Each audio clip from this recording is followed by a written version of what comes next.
Bonjour la famille, comment allez-vous? J'espère que vous allez bien et que tout se passe bien pour tout le monde. Bienvenue sur la chaîne Le Zèle du Latéral. Vous avez cliqué et vous ne vous êtes pas trompé, rassurez-vous, parce qu'ici nous allons parler de Dieu, nous allons parler du Seigneur Jésus-Christ, nous allons parler du Saint-Esprit. Bref, vous l'aurez compris, nous allons parler de notre vie chrétienne. Alors restez branchés jusqu'à la fin. Dans cette vidéo, nous parlerons du choix. Nous sommes quotidiennement confrontés à choisir.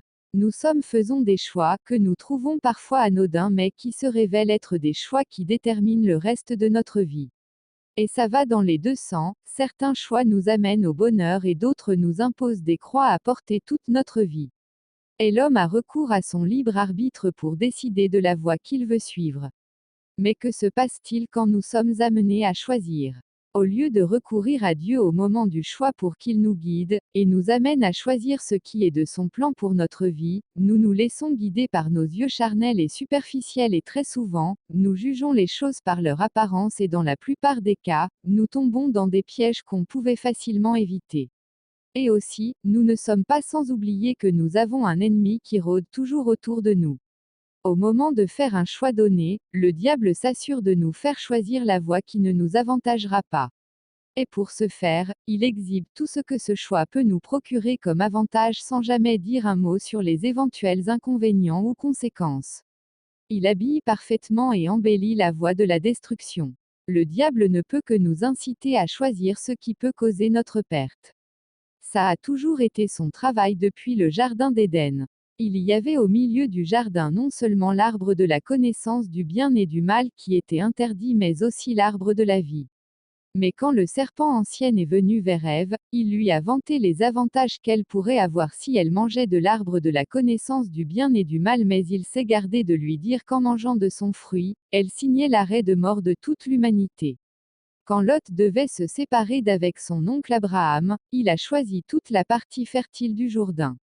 C'était une bonne terre qui lui profitera ainsi qu'à son bétail, mais c'était du côté de Sodome. Et la suite nous la connaissons. Il a été sauvé de justesse quand l'Éternel voulait détruire Sodome et Gomorrhe.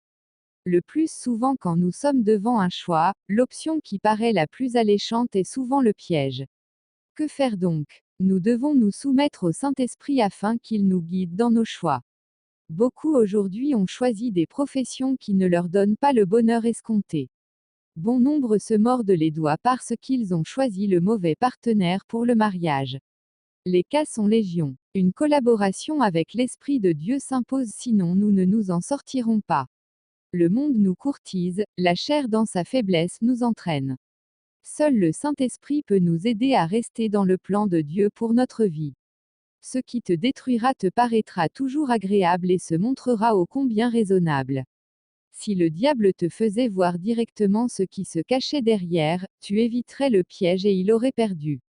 C'est lui la voix qui insiste dans ta tête, qui donne des raisonnements pertinents quand tu es devant le choix. Chaque choix entraîne toute une suite d'événements derrière lui. Soyons sobres. Que Dieu nous aide et nous fortifie avec son esprit. Demeurez bénis. Amen.